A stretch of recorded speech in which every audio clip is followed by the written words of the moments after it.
Hello friend, good evening to all of you. तो कैसे हैं आप लोग? मुझे उम्मीद है आप लोग अच्छे होंगे। आज हम पढ़ने वाले हैं ग्रामर का इम्पोर्टेंट टॉपिक जिसका नाम है वर्ब। वर्ब मीन्स होता है क्रिया। वर्ब का इम्पोर्टेंस बहुत ज़्यादा है। आप कहीं भी आप बिना वर्ब के टेंस नहीं पढ़ सकते हैं। बिना वर्ब के आप वॉइस के सेंटेंस को नहीं बना सकते हैं। चलिए हम वर्ब पढ़ते हैं। वर्ब वर्ब मीन्स होता है क्रिया। वर्ब मीन्स होता है क्रिया। ठीक है, आपके जीवन में ये क्वेश्चन आता होगा कि वर्ब क्या होता है। What is verb? वर्ब क्या है? वर्ब किसे कहते हैं? वर्ब किस चिड़िया का नाम है? तो देखेंगे, a verb is a word. एक वर्ब यानी एक क्रिया वह शब्द है विच मीन्स होता है जो, विच से समथिंग अबाउट सब्जेक्ट। क्रिया वह शब्द है जो सब्जेक्ट के बारे में कुछ कहता है, उसे वर्ब कहते हैं। सब्जेक्ट मीन्स होता है कर्ता। अगर आपसे कोई पूछता है सब्जेक्ट क्या होता है, तो सब्जेक्ट उसे कहते हैं जो सब्जेक्ट का हिंदी होता है कर्ता, यानी जो काम को करता है उसे कर्ता बोलते हैं। जो काम को करता है उसे कर्ता बोलते हैं। ठीक है, तो आपको समझ में आया होगा कि जैसे मैंने इसका डिफिनीशन लिखा है कि क्रिया वह शब्द है जो सब्जेक्ट के बारे में कुछ बताता है, कुछ कहता है। जैसे मैं अगर यहाँ एग्जाम्पल कहीं लिख दूं आपको, जैसे कि Ram reads book. Ram reads book, Ram किताब पढ़ता है। राम किताब पढ़ता है। यहाँ देखिए, राम का काम है कि वो कार्य को करता है। तो राम जो है कार्य को करता है, इसीलिए इसे कर्ता या सब्जेक्ट बोलते हैं। यहाँ रीड्स वर्ब है, यानी वर्ब यानी क्रिया है, और बुक जो है वो ऑब्जेक्ट है, यानी कर्म है। क्या है? कर्म है। तो यहाँ देखिए कि ये जो है राम जो है ये बता रहा है कि राम क्या कर रहा है, तो किताब पढ़ रहा है। क्या कर रहा है? किताब पढ़ रहा है। तो ये काम को करता है, इसीलिए। ठीक है, ये काम को करता है इसीलिए इसे कर्ता बोलते हैं। क्या मतलब है कि राम जो है किताब पढ़ता है। राम पढ़ता है, किताब पढ़ता है। ठीक है, तो राम किताब पढ़ने का काम हो रहा है। यहाँ पे जो कार्य हो रहा है, जो क्रिया हो रही है, उसी को तो वर्ब कहते हैं। ठीक है, फिर नेक्स्ट हम देखेंगे, इसका दूसरा डिफिनीशन होता है all the action word are called verb. ठीक है, जितने भी एक्शन वर्ड होते हैं, यानी जैसे एक्शन का मतलब होता है कोई कार्य किया जाता है, जैसे पढ़ना, लिखना, खेलना, कूदना, गो, कम, रन, वाल्क, टाल की सब क्या है? वर्ब है। कहने का मतलब जैसे वाल्क मीन्स टहलना, ये क्रिया हो रही है। जैसे बीट पीटना, टीच पढ़ाना, ये सब क्रिया हो रही है। तो जितने भी एक्शंस वर्ड होते हैं, क्रियात्मक जो शब्द होते हैं, उसे ही वर्ब बोलते हैं, यानी वर्ब कहते हैं। जैसे देखिए, गो मीन्स जाना, कम आना, रन, वाल्क जो भी है बहुत सारा है, ईज ए मार, ये सब जो है टोटल वर्ब आता है। अब ये जो आप तो समझ रहे हैं ये वर्ब है। अब इसमें ही वर्ब के अलग अलग काइंड्स होते हैं। यहाँ हम पढ़ेंगे how many kinds of verb, यानी वर्ब कितने प्रकार के होते हैं। There are 2 kinds of verb. Verb 2 प्रकार के होते हैं। मुझे उम्मीद है आप लोग को समझ में आ रहा होगा। अगर आपको समझ में नहीं आ रहा है तो आप मुझे कमेंट करें कि मैं हिंदी भी इसका लिखूं। ठीक है, तो मेनली मैंने बताया कि वर्ब 2 प्रकार का होते हैं। ऐसे देखा जाए तो वर्ब बहुत सा प्रकार के होते हैं। Main verb, helping verb, finite verb, non finite verb, transitive verb, intransitive verb. ठीक है, बहुत सारे वर्ब होते हैं। मेनली हमको 2 पढ़ना है जो कि काफ़ी इंपॉर्टेंट है। मेन वर्ब, इसी को बोलते हैं प्रिंसिपल वर्ब। हिंदी इसका होता है मुख्य क्रिया, मुख्य क्रिया। दूसरा क्या है? Auxiliary verb. एक्जुलरी वर्ब, इसी का नाम है हेल्पिंग वर्ब। आप हेल्पिंग वर्ब बोल सकते हैं, एक्जुलरी वर्ब बोल सकते हैं। इसी का हिंदी होता है सहायक क्रिया। ठीक है, आप लोगों ने समझा कि वर्ब के 2 काइंड्स होते हैं, 2 प्रकार होते हैं। अब हम पढ़ेंगे कि वर्ब का जो पहला प्रकार है, यानी मेन वर्ब। मेन वर्ब किसे कहते हैं, ये होता क्या है? What is main verb?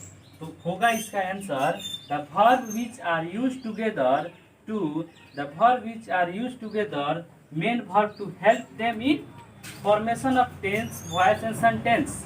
ठीक है, यहाँ हम समझने का कोशिश करेंगे। ये कुछ भी भारी नहीं है, ठीक है, आपको बस देखना है। यानी वर्ब क्रिया जो या जिससे जो इच आर यूज टूगेदर, जो एक साथ मिलकर उपयोग होता है मेन वर्ब में, टू हेल्प देम, किसको मदद करने के लिए, in the formation of tense, tense को बनाने के लिए, टेंस को बनाने के लिए, वॉइस को बनाने के लिए। वॉइस में आप एक्टिव पैसिव पढ़ते हैं, सेंटेंस को बनाने के लिए। जैसे मैं यहाँ लिख दूं, राम इज रीडिंग बुक, ये आपका प्रेजेंट कंटिन्यूअस टेंस का जो सेंटेंस है, इसका हिंदी ये हुआ कि राम किताब पढ़ता है, राम किताब पढ़ता है, ठीक है, सॉरी, राम किताब पढ़ रहा है, राम किताब पढ़ रहा है। तो यहाँ देखिए, यहाँ दो वर्ब है, एक पहला है रीडिंग और दूसरा है इज, ठीक है।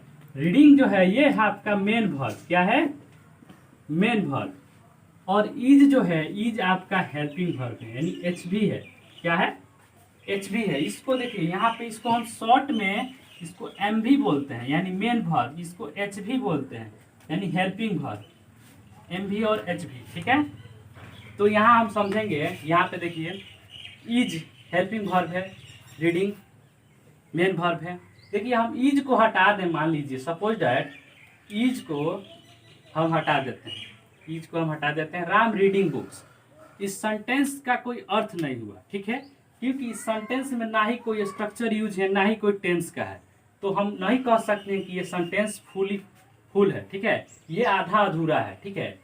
इसलिए जो है मेन वर्ब यही कहता है कि कोई भी टेंस को फॉर्मेशन करने के लिए, वॉइस को फॉर्मेशन करने के लिए मेन वर्ब का होना बहुत जरूरी है, और हेल्पिंग वर्ब का भी होना जरूरी है, बट मेन वर्ब जो होता है हेल्पिंग वर्ब का मदद करता है, ठीक है, मेन वर्ब जो होता है हेल्पिंग वर्ब का मदद करता है।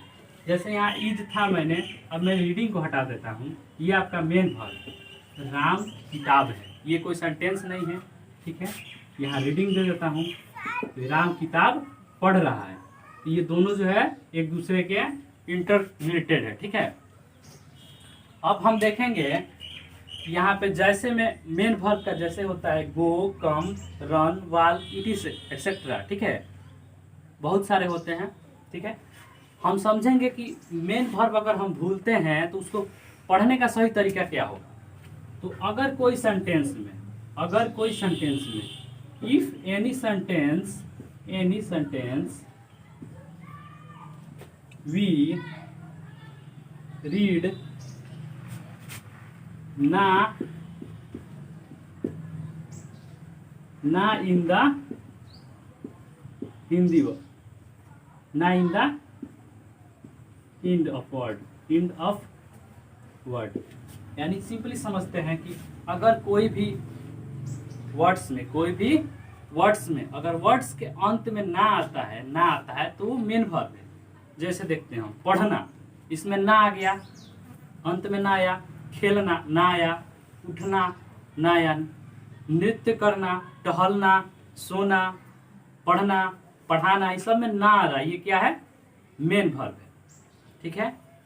मुझे उम्मीद है आप लोगों को समझ में आया होगा। अगर आप पहली बार हमारे चैनल पे आए हैं तो चैनल को सब्सक्राइब कर दें। तो आप इसका स्क्रीनशॉट ले लीजिए, ताकि मैं अगला जो है सेकंड जो इसका काइंड से हेल्पिंग वर्ब उसको पढ़ाऊँ।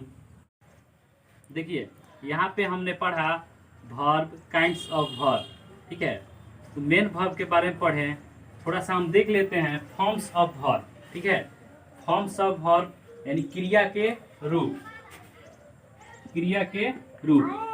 जैसे आप साइंस पढ़ते हैं, साइंस में आप स्टेट ऑफ मैटर पढ़ते हैं, सॉलिड, लिक्विड, गैस। उसी तरह ग्रामर की लैंग्वेज में वर्ब के भी कुछ फॉर्म्स होते हैं, कुछ रूप होते हैं। देखिए यहाँ पे इनके 5 रूप होते हैं, वर्ब 1, वर्ब 2, वर्ब 3, वर्ब 4 और वर्ब 5। इसी को बोलते हैं V1, V2, V3, V4, V5, ठीक है। V1 को बोलते हैं हम प्रेजेंट पार्टिसिपल और V2 को बोलते हैं पास्ट पार्टिसिपल, ठीक है। क्योंकि V1 जो होता है, ये V1 और V4, V5 ये प्रेजेंट टेंस में अधिकतर यूज होता है, और V2 और V3 जो होता है वो पास्ट टेंस में अधिकतर यूज होता है। ठीक है।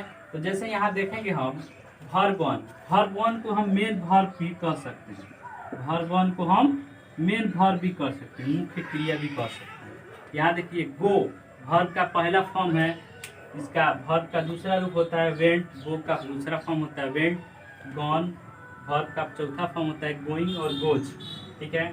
Sign come, came, come, coming, comes, cut, cut, cut, cutting, cuts, play, played, played, playing, plays, ठीक है। तो यहाँ हम समझेंगे कि जैसे बहुत सारा चीज़ है जो बहुत सारे वर्ब होते हैं जो हर वर्ब के फॉर्म्स में चेंज होते हैं। तो गो का V2 वेंट हो गया, यहाँ पे गॉन हो गया, और वर्ब 4 में जो होता है केवल ING होता है गोइंग, और वर्ब 5 में होता है आपका S या ES, ठीक है। ऐसा ही यहाँ पे, लेकिन कुछ वर्ब्स होते हैं जिसका वर्ब 1, वर्ब 2 और वर्ब 3 जो होता है वो सेम होता है, जैसे cut, cut, cut, cutting, cuts, तीनों फॉर्म्स में एक ही होता है, सेम, ठीक है। उसके बाद जैसे कुछ वर्ब्स ऐसे होते हैं जिसमें सिर्फ ED जुड़ता है, ED V2 और V3 में, जैसे वर्क प्लेड, ठीक है। तो समझ गए होंगे आप फॉर्म्स ऑफ वर्ब। इधर देखिए, इसके बाद हम वर्ब के दूसरे प्रकार पढ़ने वाले हैं, दूसरे पार्ट्स, जैसे what is helping verb, what is helping verb यानी सहायक क्रिया किसे कहते हैं। नाम सुन के ही आप समझ गए होंगे हिंदी में, इसका काम होता है सहायता करना, HELP यानी हेल्प करना। जैसे the verb which help to main verb is called helping verb, वैसा वर्ब या वैसा क्रिया विच में जो मदद करता है, HELP करता है मेन वर्ब को यानी मुख्य क्रिया को, उसे ही हम हेल्पिंग वर्ब कहते हैं। जैसे मैंने बताया था राम इज रीडिंग बुक, अगर राम इज रीडिंग बुक में हम इज हटा दें तो उस सेंटेंस का मतलब नहीं रह जाएगा, ठीक है। इसलिए बोल सकते हैं कि इज जो है यानी EJMR जो है हेल्पिंग वर्ब है, और ये जो है मेन वर्ब का मदद करता है किसी भी वाक्य में। इनकी संख्या लिमिटेड होती है, हेल्पिंग वर्ब जो होते हैं 24 होते हैं। कितने होते हैं? 24। Helping verb is in the number 24। जैसे देखिए यहाँ पे is am are was were do does did shall have has had shall should can could may might will would, sorry यहाँ पे 2 बार मैंने मे माइट लिख दिया था। Will would must dear need used to, sorry used to और ought, ठीक है। तो ये जो होते हैं ये 24 होते हैं, लिमिटेड होते हैं, और इनका यूज बहुत ज़्यादा है। आप शुरू से ही पढ़ते आए होंगे कि इज एम आर का यूज, वाज वेयर का यूज, हैव हैज का यूज, ठीक है, शैल विल का यूज, शैल विल बी का use, have to has to का यूज, कैन का यूज, कुड का यूज, मे का यूज, ये सब जो है बहुत ही इंपॉर्टेंट है। अब देखिए इसी में कुल 13 जो होते हैं जिनको हम मॉडल वर्ब कहते हैं, ठीक है। यानी मॉडल वर्ब इसमें से छाट के बनाया गया है 13 गो, जो कैन कुड वगैरह जो होता है, ठीक है। अगर आप उसको भी पढ़ना चाहते हैं तो आप कमेंट करें, ठीक है। इसके बाद ये आपका हेल्पिंग वर्ब आपने समझा, इसका भी बहुत उपयोग है सेंटेंस में, ठीक है। तो आपने मेन वर्ब समझा, हेल्पिंग वर्ब समझा, ठीक है, और इसके डिफिनीशन को समझा, उदाहरण को समझा। अगर आप पे कोई भी समस्या है, आप कोई भी सेंटेंस में नहीं समझ पा रहे हैं कौन सा वर्ब है, वर्ब को आइडेंटिफाई नहीं कर पा रहे हैं, तो आप मुझे कमेंट करें। तो मुझे उम्मीद है कि आप लोगों को ये समझ में आया होगा। तो धन्यवाद, thank you for watching my video.